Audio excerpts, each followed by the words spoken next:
নমস্কাৰ সকলোকে, মই অন্য এটা মিনি ভ্লগলৈ এয়া লেচুখিনি দেখাই ভিডিঅ'টো কৰিছোঁ আৰু লেচু পাৰোঁ বোলো। পাৰিলোঁ লেচু অলপ, বৰ বেছি পকা নাই, অলপকৈ পকিছে যিহেতু। আৰু লগত হোম বগৰী লৈ লৈছোঁ, কাটি কিনে খাওঁ। বহুত দিনৰ পৰা থৈ দিয়া গৈছিল। এইটো বস্তু খোৱাই হোৱা নাই, বহুত দিন হ'ল, বহুত বছৰ হ'ল। হোম বগৰীটো খাই ভাল লাগে, অলপ মিঠা তিতা। এয়া কাটি মেলি ধুই ল'লোঁ। ধুই লোৱাৰ পিছত এয়া ধুনীয়াকৈ কাটিছোঁ আৰু বহুত ধুনীয়া কালাৰটো আছিল, ইমান ধুনীয়া পিংক।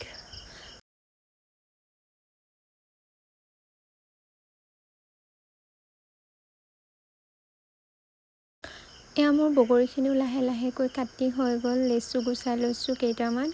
লেচুখিনি পকা নাই যিহেতু অলপ টেঙা হৈ আছে, এতিয়া অলপকৈ পকিছেগৈ, ৰ'দটো দিছে কাৰণে। তথাপিতো যেন তেন খাই দিওঁ আৰু। এয়া ধুনীয়াকৈ অলপ নিমখ ছটিয়াই লৈছোঁ খাবলৈ। এয়া মোৰ আজিলৈ ৰেডি হৈ গ'ল। আজিলৈ আহিছোঁ তেনেই।